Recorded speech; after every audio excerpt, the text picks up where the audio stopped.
Би болохоор өөр ханган аймгийн Ноос Радио зэт компани төлөөлөлөд манайх болохоор ноос бүтээгдэхүүн хийж байгаа. Хоньны ноос одоо 100% хоньны ноос бүтээгдэхүүнүүд хийдэг.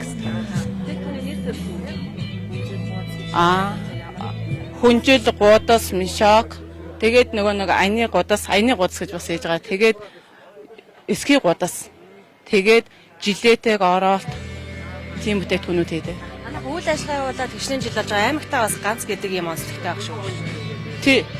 Манайх одоо аймагтаа ганц том үйлдвэр гэж ноосны үйлдвэр гэж явж байгаа. Тэгээд манайх одоо үйлдвэрлэг байгууллагаа 12 жил.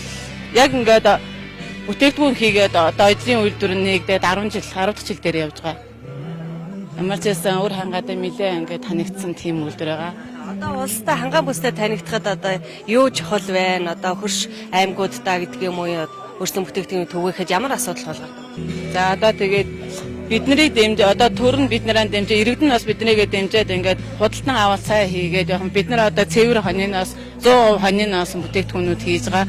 Одоо гаднаас ингээд урдаас одоо янз янзын ингээ юу мэдээхгүй янз янзын хонжууд юунууд орж ирдэг штэ. Тэднийг бодвол бид нар өөрсдийнхөө гараар өөртөө ноосоо боловсруулад хийж байгаа болохоор одоо 100% эко бүтээгдэхүүн гэсэн. Хот руу нийлүүлнэ. Хот руу бас явуулна. Тэгээд эрэлтний ер нь хэр вэ? Сонирхно. Яг нэг эн чинь нэг яг үндэсний одоо хоньны ноос бүтээгдэхүүн гэдэг юугаар хүмүүс их сонирхож эко бүтээгдэхүүн дээр хүмүүс их сонирхдаг байхгүй юу? Эрүүл мэндийн талаас нь ярил тийм. Хүний биед ямар ач холбогдол? Одоо энэ хүний биед одоо дулаахан одоо янз бүрийн сөрөг нөлөө байхгүй л гэсэн. Харшил одоо хүмүүс чинь ингээд нэг харшил юу гэдэг одоо янз янзын нэг юу байдаг ч тийм байхгүй.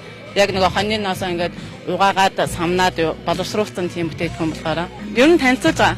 Хүн болгон үрчээрээ давцуугаад яхаар нэг дэнгөө бүгдийн танилцуудаад одоо өөрсдийнхөө гараар хийж байгаа бүтээгдэхүүнүүдэд ингэж хэдийгээ заав эхнээс нь авахулаа дуусна гэж бүгдийг ярьж яваад явж байгаа.